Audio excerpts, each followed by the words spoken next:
दोस्तों नमस्कार, आदाब, सत श्री अकाल। उर्मिलेश संवाद के इस खास एपिसोड में आपका स्वागत है। दोस्तों, दिल्ली के मुख्यमंत्री अरविंद केजरीवाल जो 21 मार्च से बंद थे, गिरफ्तार हुए थे, वो 21 मार्च को, कल उनकी रिहाई हुई जेल से और आज उन्होंने पार्टी के कार्यकर्ताओं को संबोधित किया, अद्भुत भाषण दिया, पूरे प्रवाह में थे वो। उन्होंने अपने भाषण में बहुत सारी चीजें उठाई, बहुत सारे मुद्दे उठाए, लेकिन जो सबसे महत्वपूर्ण बात यह थी कि उन्होंने सीधे साफ शब्दों में, बिना किसी लाग लपेट के, प्रधानमंत्री नरेंद्र मोदी पर जमकर प्रहार करते हुए उन्हें तानाशाह की संज्ञा दी। ये बात एक मुख्यमंत्री ने अपने प्रधानमंत्री को कहा और ये कहा कि एक तानाशाह से देश को बचाना होगा। इसके लिए 140 करोड़ भारतीयों का सहयोग चाहिए। उन्होंने कहा, अकेले ये काम मैं नहीं कर पाऊंगा, 140 करोड़ लोगों आपसे मैं अपील करता हूं। इस तरह की बात उन्होंने कही। दोस्तों, उन्होंने कहा कि इस देश में वन नेशन वन लीडर की स्थापना की बात चल रही है।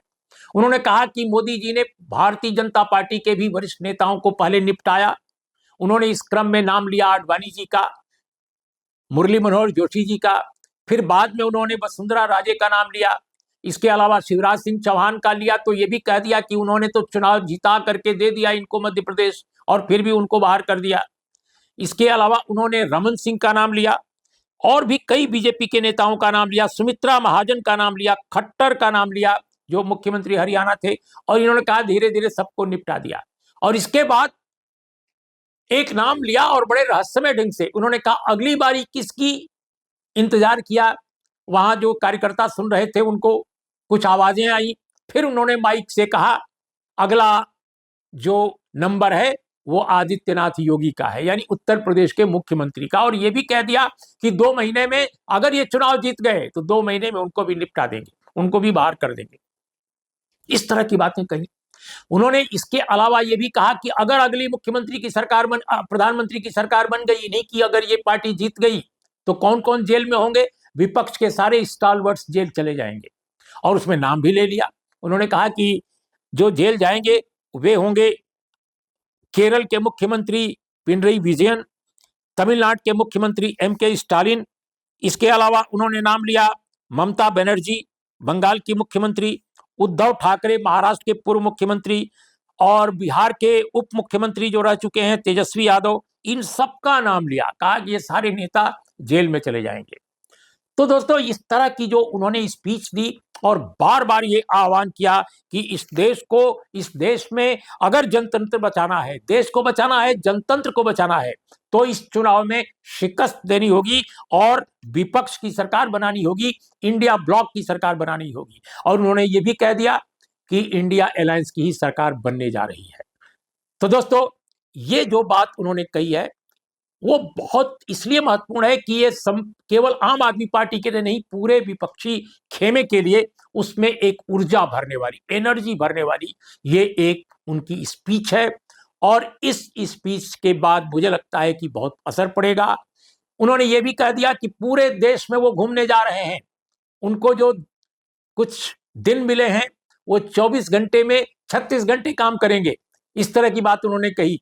जबरदस्त ढंग से उन्होंने ये भी कहा कि मैं एक पल नहीं छोड़ूंगा, अपने मेरे शरीर का एक एक कतरा इस देश के लिए कुर्बान होगा। और अपनी स्पीच में आखिर में उन्होंने कहा कि ये जो देश है, इस देश को बहुत कोशिशें की गई तानाशाही लादने की, लेकिन जनता ने तानाशाही को उखाड़ फेंका। जब तभी प्रयास हुए, इस बार भी लोग उखाड़ फेंकेंगे, ऐसी मेरी अपील है 140 करोड़ लोगों से। तो दोस्तों, आप अरविंद केजरीवाल की ये जो स्पीच है उसके कुछ हिस्सों को आप देख सकते हैं, उनके भाषण को आप सुनिए। जिन लोगों को 10 दिन पहले मोदी जी कहते थे 70,000 करोड़ का इसने घोटाला कर दिया, थोड़े दिन के बाद उसी आदमी को अपनी पार्टी में शामिल करके किसी को डिप्टी सीएम बना देते हैं, किसी को मंत्री बना देते हैं, और उनके सारे ईडी और सीबीआई के मामले खत्म कर देते हैं और कहते हैं मैं भ्रष्टाचार से लड़ रहा हूं। मैं मोदी जी को कहना चाहता हूं, भ्रष्टाचार से अगर लड़ाई लड़नी है तो केजरीवाल से सीखो। केजरीवाल को क्यों गिरफ्तार किया? केजरीवाल को गिरफ्तार करके उन्होंने एक मैसेज दिया है सारे देश को कि अगर मैं केजरीवाल को गिरफ्तार कर सकता हूं तो किसी को भी गिरफ्तार कर सकता हूं, कोई केस नहीं होगा, कोई मामला नहीं होगा, तब भी मैं तुमको गिरफ्तार कर सकता हूं।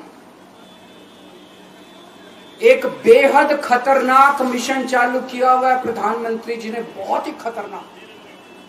देशवासियों को यह समझने की, अब जब मैं बोलने जा रहा हूं, समझने की जरूरत है। उस मिशन का नाम है वन नेशन वन लीडर। देश के सारे नेताओं को खत्म करना चाहते हैं मोदी जी, और इसको 2 स्तर के ऊपर इस मिशन को चला रहे हैं। जितने विपक्ष के नेता हैं उनको जेल भेजेंगे, और जितने बीजेपी के नेता हैं उनको सबको निपटा देंगे, उनकी राजनीति खत्म करते जाएंगे, उनको सबको निपटाते जाएंगे। विपक्ष के अंदर आज इन्होंने मनीष सिसोदिया को जेल भेज दिया, संजय सिंह को जेल भेज दिया, सत्येंद्र जैन को जेल भेज दिया, केजरीवाल को जेल भेज दिया, हेमंत सोरेन को जेल भेज दिया, ममता दीदी के कई मंत्रियों को जेल भेज दिया, स्टालिन के कई मंत्रियों को जेल भेज दिया, केरला के सीएम के पीछे पड़े हैं।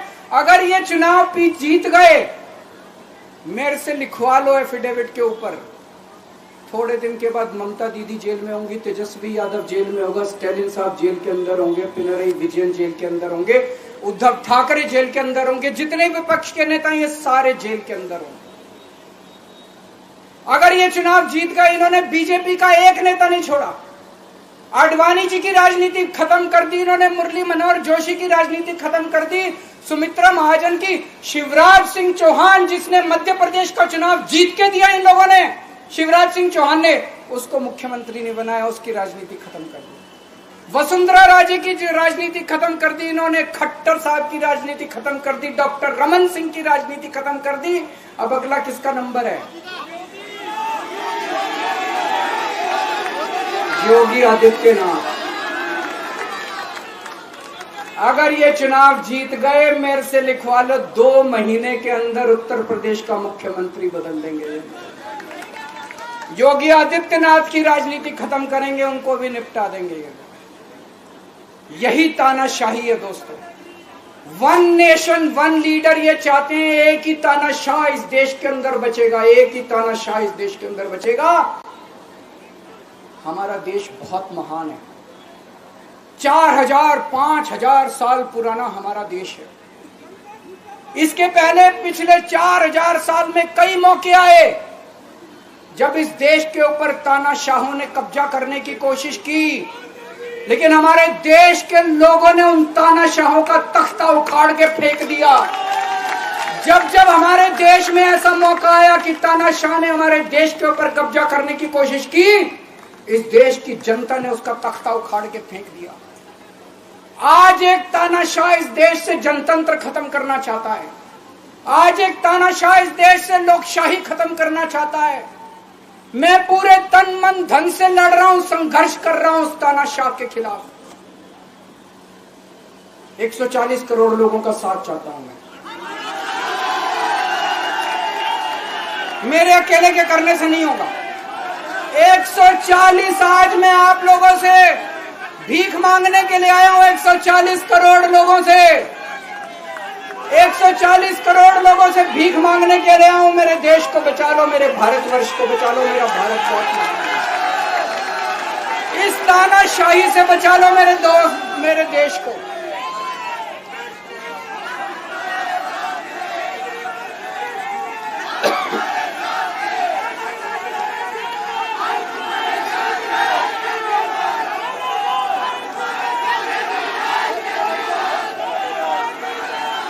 मैं सुप्रीम कोर्ट का बहुत बहुत शुक्रिया अदा करना चाहता हूं।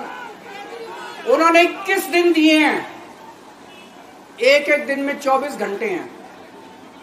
मैं एक दिन में 24 में से 36 घंटे काम करूंगा, पूरे देश भर में घूमूंगा इस तानाशाही को रोकने के लिए। दोस्तों, जितनी मेरे अंदर ताकत है, मेरा सब कुछ कुर्बान है देश के लिए। मेरा तन मन धन सब कुछ कुर्बान है मेरे देश के लिए। मेरे खून का एक एक कतरा मेरे देश के लिए, मेरे शरीर का एक एक कतरा, मेरी जिंदगी का एक एक पल मेरे देश के लिए। मेरे देश को बचाने के लिए मैं पूरे देश में जाऊंगा दोस्तों। अब एक बहुत महत्वपूर्ण बात करने जा रहा हूं, उसको ध्यान से सुनना। ये लोग इंडिया गठबंधन से पूछते हैं आपका प्रधानमंत्री कौन होगा। मैं बीजेपी से पूछता हूं आपका प्रधानमंत्री कौन होगा। आप लोग सोच रहे होंगे केजरीवाल क्या बात कर रहा है, मोदी जी होंगे। नहीं, मोदी जी अगले साल 17 सितंबर को 75 साल के हो रहे हैं। बीजेपी के अंदर मोदी जी ने 2014 में मोदी जी ने खुद ने रूल बनाया था कि बीजेपी के अंदर जो भी 75 साल का होगा उसको रिटायर कर दिया जाएगा। सबसे पहले आडवाणी जी को रिटायर किया गया, उसके बाद मुरली मनोहर जोशी जी को रिटायर किया गया, फिर सुमित्रा महाजन को रिटायर किया गया, फिर यशवंत सिन्हा को रिटायर किया गया। अब मोदी जी अगले साल 17 सितंबर को रिटायर होने वाले हैं। तो मैं बीजेपी से पूछना चाहता हूं आपका प्रधानमंत्री का दावेदार कौन है। दोस्तों अगले साल 17 सितंबर तक अगर इनकी सरकार बनी, तो उस पर भी आऊंगा मैं, अगर इनकी सरकार बनी तो पहले अगले 2 महीने में योगी जी को निपटाएंगे ये, और उसके बाद मोदी जी के सबसे खास अमित शाह को ये प्रधानमंत्री बनाएंगे। तो मैं लोगों को, देश के लोगों को आगाह करना चाहता हूं, मोदी जी अपने लिए वोट नहीं मांग रहे, मोदी जी अमित शाह को प्रधानमंत्री बनाने के लिए वोट मांग रहे हैं। मैं पूछना चाहता हूं मोदी जी से और अमित शाह जी से, ये मोदी की गारंटी पूरी कौन करेगा? क्या अमित शाह मोदी की गारंटी पूरी करेंगे? जब आप अगर जो वैसे तो मेरे को लगता है मैं भी आऊंगा उसके ऊपर, मुझे नहीं लगता इनकी सरकार बन रही है, लेकिन जो बीजेपी को वोट देने जाएं वो ये सोच के जाना कि आप मोदी जी के नाम पे वोट नहीं दे रहे, आप अमित शाह के नाम पे वोट दे रहे।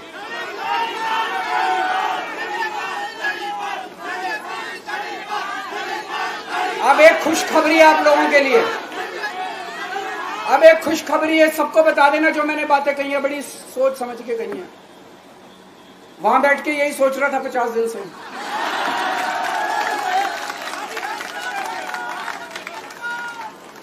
दोस्तों पूरे देश के मेरे को बाहर निकले हुए 20 घंटे हो गए।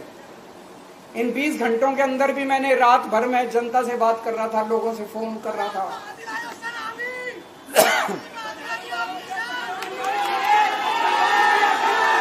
क्या बोल रहे? रात को आंधी आई थी,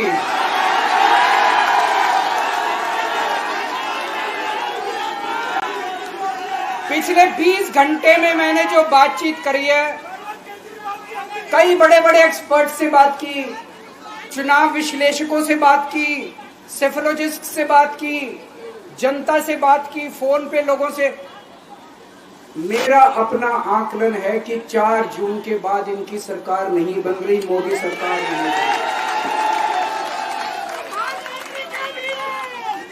दोस्तों अगर मैं गलत हूं तो मेरे को बताना, हरियाणा में इनकी सीट कम हो रही है, राजस्थान में कम हो रही है, कर्नाटक में कम हो रही है, दिल्ली में कम हो रही है, बिहार में कम हो रही है, महाराष्ट्र में कम हो रही है, कर्नाटक में कम हो रही है, बंगाल में कम हो रही है, झारखंड में कम हो रही है। बढ़ कहां रही है? यूपी में कम हो रही है, बढ़ कहां रही है? बड़े एक भी जगह इनकी सीटें नहीं बढ़ रही हैं। मेरा अपना मानना है, और सट्टा बाजार में भी जो चल रहा है, इनकी 220 से 230 के बीच में सीट आ रही है, उससे ज्यादा सीट नहीं आ रही। मोदी सरकार नहीं बन रही है, केंद्र में इंडिया गठबंधन की सरकार बन रही है। आम आदमी पार्टी उस सरकार का हिस्सा होगी, दिल्ली को पूर्ण राज्य दिलाएंगे, दिल्ली का एलजी लोगों का एलजी होगा, दिल्ली का एलजी दिल्ली वालों का एलजी होगा। गुजरात से आया हुआ है अभी, दिल्ली के लोगों का एलजी होगा, दिल्ली के लोगों का विकास होगा। तो दोस्तों, इस तरह आपने ये उनका भाषण भी सुना। मैं इसके साथ ही आज इतना ही। नमस्कार, आदाब, सत श्री अकाल।